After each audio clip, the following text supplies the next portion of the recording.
तो धक्को मारा ताड़ू और ऊपर से अंग्रेजी छाटा ताड़ू। मेरा पूरा कपड़ा खराब कर दिए, समझ में आता नहीं है। पहनबू कितना भर का तो का खराब ना होई तो का होई, निकाला है जो धो दे।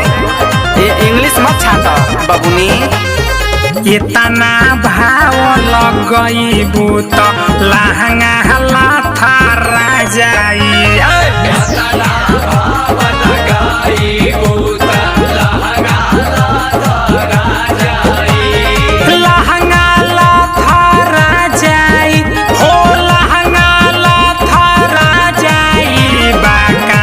कली का चना रय बही लभ में हला भारा जाई।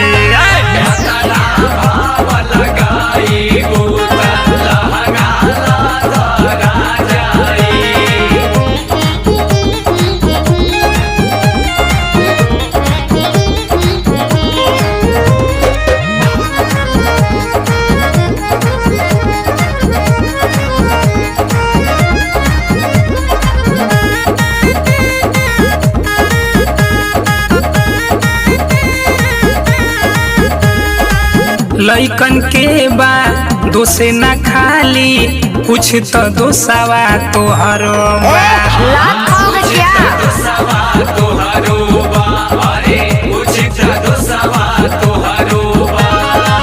पेन्हले बारू ऐसन ड्रेसवा लौकत देहिया सगर होबा। क्या दिक्कत है?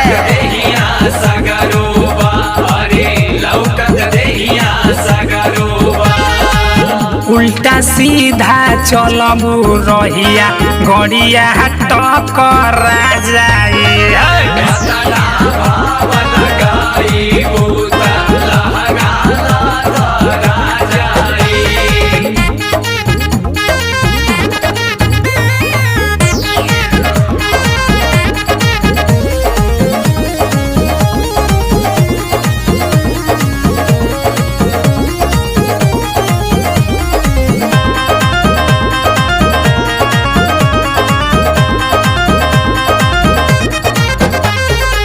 लेके चलबू चंद्रमुखी जो रूप के भरल सनोखी।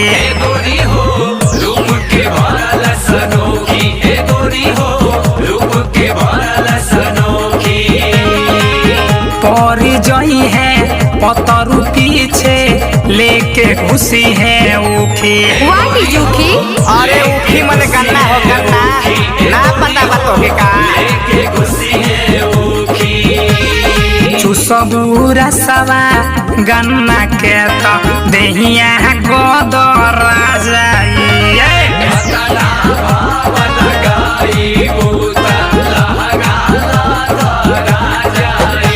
अरे सुधर जाओ, नहीं तो बड़ी मार खाओगे।